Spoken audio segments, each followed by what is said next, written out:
এই মুহূর্তে যে জায়গাটায় আছি এটা হচ্ছে ইন্দিরা গান্ধীকে, যেখানে ইন্দিরা গান্ধীর বাড়ি অ্যাকচুয়ালি যেখানটা ওনাকে গুলি করা হয়েছিল, তো সেই জায়গাটায় আমরা চলে এসেছি। সেখানে কিছু নিদর্শনীয় যদি দেখা যায়, মানে আমরা ভিতরে ঢুকে দেখবো যে কিছু নিদর্শনীয় জিনিস যদি পাওয়া যায় তাহলে অবশ্যই তোমাদের কাছে সেটাকে শেয়ার করব। সো চলো ভিতরে যাওয়া যাক। হচ্ছে ওনার বাড়িতে যাওয়ার সেই রাস্তা, সুন্দর রাস্তা। তো আমরা যাব, ভিতরটায় গিয়ে তোমাদের কাছে শেয়ার করছি। সো চলো দেখা যাক। তো আমরা মোটামুটি ভিতরে প্রবেশ করলাম, ঠিক আছে।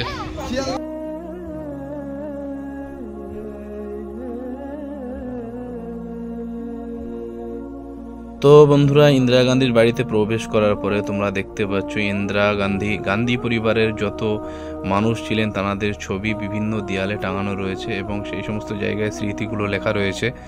তো এখানে দেখতে পাচ্ছ যে উনি কোন কোন জিনিস ব্যবহার করতেন, তারা ব্যবহারকৃত জিনিসগুলো সুন্দর করে সংরক্ষণ করা আছে। তো তোমাদের কাছে সমস্ত কিছু শেয়ার করছি। প্রচণ্ড ভিড়, এই ভিড়ের মধ্যে ভিডিও করা অনেক টাফ। এবং তোমরা দেখতে পাচ্ছ গান্ধী পরিবারের সমস্ত সদস্যদের পিকচারগুলো সব টাঙানো রয়েছে। এটা হচ্ছে ইন্দিরা গান্ধী যে ব্যাগ ব্যবহার করতেন, যে জুতো ব্যবহার করতেন, যে শাড়ি ব্যবহার করতেন, সেই সমস্ত জিনিসগুলো সংরক্ষণ করা আছে। তারপরে তোমরা দেখতে পাচ্ছ এখানে বিভিন্ন ধরনের চিঠি বা বিভিন্ন জায়গার পদক, বিভিন্ন কিছু উপহার সামগ্রী ওনাকে দেখতে পাচ্ছ, ওনাকে যেগুলোকে দেওয়া হয়েছিল। সো তারপরে ওনার ডায়েরি থেকে শুরু করে সমস্ত কিছু এখানে সংরক্ষণ করা রয়েছে।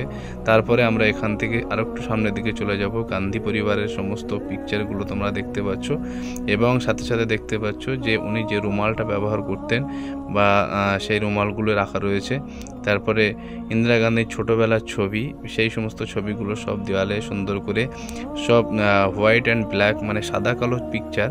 তো সাদা কালো পিকচারের মধ্যে তোমরা দেখতে পাচ্ছ উনি যে সমস্ত বাক্স ব্যবহার করতেন, ব্যাগ ব্যবহার করতেন, সোয়েটার ব্যবহার করতেন, সমস্ত কিছু এখানে কিন্তু সংরক্ষণ করা রয়েছে। এবং আমরা যখন এখানে ঢুকেছিলাম আমাদের কাছে কোনো কিছুই ছিল না, শুধুমাত্র ফোনটা নিয়েই আমরা ঢুকতে পেরেছি, অন্য কিছু আমাদের কিছুই নিয়ে ঢুকতে পারিনি। তো তোমরা যদি কখনো আসো তোমরা দেখতে পারো এবং দেখো যে সমস্ত থালা বাসনগুলো ওনারা ব্যবহার করতেন সেই সমস্তগুলো সংরক্ষণ করা রয়েছে। ওনার শাড়ি রয়েছে এখানে আর একটা। তো আমি সমস্ত কিছু ভিডিও করার চিন্তাভাবনা করেছি, চেষ্টা করেছি যতটুকু পেরেছি। তো তোমরা লাইক করো, কমেন্ট করো, শেয়ার করো এবং এই সমস্ত জায়গায় আসলে তোমাদের স্মৃতি কিছু রেখে যেও এবং তোমাদের কিছু স্মৃতি নিয়ে যেও, এটাই তোমাদেরকে বলার। তো এই সমস্ত জায়গাগুলোতে আসার পরে যে স্মৃতিগুলো আমরা নিয়েছি, দেখেছি, সেই সমস্ত জিনিসগুলো তোমাদেরকে দেখাবার চেষ্টা করছি। এখানে দেখো বিভিন্ন ধরনের চিঠি, মানে দেশ বিদেশে যে সমস্ত চিঠিগুলো লেখা হতো সেই সমস্ত চিঠিগুলো রাখা রয়েছে। তারপরে এখানে আরও অনেক পিকচার রয়েছে যে সমস্ত, তারপরে এখানে দেখতে পাচ্ছ ওনার সিন্দুকের চাবি, ওনার গহনা, সমস্ত কিছু এখানে সংরক্ষণ করা রয়েছে। তো আমাদের ভারতবর্ষের একজন মহান নাগরিক ছিলেন তিনি এবং তিনি বিভিন্ন রকমভাবে পরিচিতি লাভ করেছিলেন দেশ বিদেশ জুড়ে। সেই সমস্ত চিঠিগুলো কিন্তু তোমরা দেখতে পাচ্ছ। তো এখানে অনেক ইনভিটেশন কার্ড রয়েছে, সেই সমস্ত কার্ডগুলো তোমরা দেখতে পাচ্ছ। ওনার যে সমস্ত পদক পরানো ছবিগুলো সেই সমস্ত ছবিগুলো দেখতে পাচ্ছ। যে সমস্ত আগেকার দিনের যে কয়েনগুলো, মুদ্রাগুলো, সেই মুদ্রাগুলো তোমরা দেখতে পাচ্ছ। তো এখান থেকে আমরা আরেকটু চলে যাব সামনের দিকে। তো এই যে মুদ্রাগুলো দেখতে পাচ্ছ বিভিন্ন দেশ বিদেশের মুদ্রা, পদক ওনাকে উপহার দেওয়া হয়েছিল। দেখুন, তার সাথে সাথে এই সমস্ত জায়গাগুলোতে, যে সমস্ত দেশগুলোতে উনি ভ্রমণ করেছিলেন সেই সমস্ত দেশ এবং সেই সমস্ত দেশের বিভিন্ন ধরনের দেখুন তরবারি রয়েছে, তারপরে বাক্স রয়েছে, তারপরে যে সমস্ত জিনিসগুলো উনি ব্যবহার করতেন আর কি। তারপরে ঘড়ি রয়েছে এখানে, উনি যে দোয়া দেওয়া যে কলম বলেন সেই সমস্ত কলমগুলো ব্যবহার করতেন, সেগুলোও সুন্দর করে সংরক্ষণ করা রয়েছে। তো এই সমস্ত জিনিসগুলো মানে একটা অপূর্ব দৃশ্য।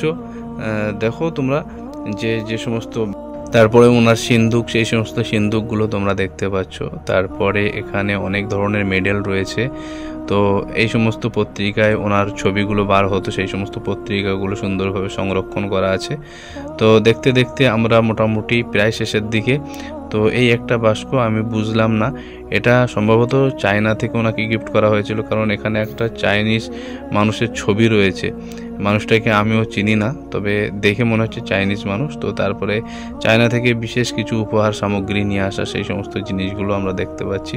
তো এখানে বাংলা পত্রিকাতে যে ওনার ছবিগুলো আসতেন বা উনি যে সমস্ত জায়গাগুলোতে বিপ্লব করেছিলেন সেই সমস্ত বিষয়। তারপরে এখানে দেখো একটা সুন্দর বাস্ক রাখা রয়েছে। তারপরে এখানটায় হলো ওনার লাইব্রেরি। তো লাইব্রেরিতে দেখুন এখনও হাজার হাজার বই কিন্তু সংরক্ষণ করা রয়েছে। তো এইখানে বসে বসে উনি পড়াশুনো করতেন বা বিভিন্ন রাজনৈতিক চিন্তাভাবনা করতেন, বিভিন্ন ধরনের মিটিং করতেন এই সমস্ত জায়গাগুলোতে।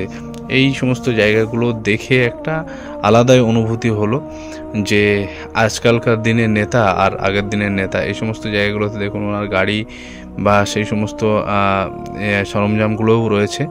তো মানে এই সমস্ত জায়গাগুলোতে আসলে না আমাদের দেশে যে কত কিছু রয়েছে সেই সমস্ত জিনিসগুলো দেখে শেষ করা যাবে না।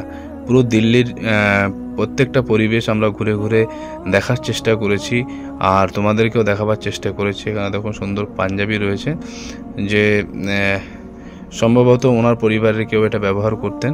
তো তার জুতো রাখা রয়েছে, তারপরে তার ছবিও রাখা রয়েছে। তো এখানে অনেক মানুষ দেখছেন, ছবি তুলছেন, তারপরে ভিডিও করছেন, অনেক মানুষ রয়েছে।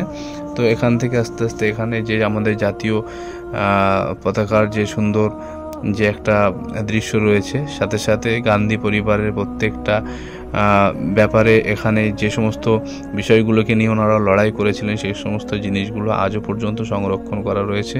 এই যে টুপি ব্যবহার করতেন, বিভিন্ন দেশের পাথর, এই সমস্ত কিছু পুরো ঘর জুড়ে রয়েছে। বিভিন্ন জায়গায় বিভিন্ন অ্যাঙ্গেল দিয়ে ভিডিও করার চিন্তাভাবনা করেছি, চেষ্টা করেছি, কিন্তু যতটা পেরেছি। এই যে হচ্ছে ছেঁড়া ফাটা সেই কাপড়, যে কাপড় আজও পর্যন্ত সংরক্ষণ করা রয়েছে। সো আমরা দেখতে দেখতে প্রায় শেষের দিকে চলে এসেছি। আমরা এখান থেকে বেরাবো, বেরানোর পরে আমরা এখান থেকে যাব লালকেল্লা। তো লালকেল্লাতে আমরা যাওয়ার পরে ওখানে দেখব যদি কোনো ভিডিও বা ফুটেজ কিছু সংরক্ষণ করতে পারি, অবশ্যই তোমাদের কাছে সেই সমস্ত জিনিসগুলোকে শেয়ার করব। তো তোমরা আগামী দিনে এরকম ভালো ভালো ভিডিও দেখার জন্য অবশ্যই আমাদের পাশে থেকো এবং সাথে সাথে লাইক কমেন্ট শেয়ার অবশ্যই করো। এবং এই ভিডিওগুলো তোমরা তোমাদের বাচ্চাদেরকেও দেখাতে পারো যে আমাদের দেশের নেতা ছিলেন বা রাজনৈতিকবিদ ছিলেন, সমাজসেবী ছিলেন, এই সমস্ত বিষয়গুলোকে মানুষকে জানাবার বা ইতিহাস হিসাবে এই সমস্ত জিনিসগুলো কিন্তু আমাদের কাছে আজও পর্যন্ত চিরন্তন হয়ে রইল। তো খুব ভালো লাগছে। তারপরে এবার আস্তে আস্তে আমরা বাইরের দিকে বেরাবো। বাইরের দিকে বেরিয়ে আমরা এখান থেকে লালকেল্লার দিকে অগ্রসর হব। তো সকলে ভালো থাকবেন, সুস্থ থাকবেন। আসসালামু আলাইকুম ওয়া রাহমাতুল্লাহি ওয়া বারাকাতুহু। তো যাওয়ার পথে হঠাৎ করে চোখে পড়লো যে ওনার ডাইনিং রুম, তো সেটাও তোমাদের কাছে একটু শেয়ার করলাম যে ডাইনিং রুমটা কেমন ছিল। এই জায়গায় বসে উনি কথাবার্তা বলতেন, আলাপ আলোচনা করতেন, হয়তো এই ধরনের কিছু। ফাইনালি আমরা এখান থেকে এবার বেরাবো, সমস্ত কিছু দেখলাম। তোমরা এই ভিডিওগুলো অবশ্যই শেয়ার করো, কমেন্ট করো।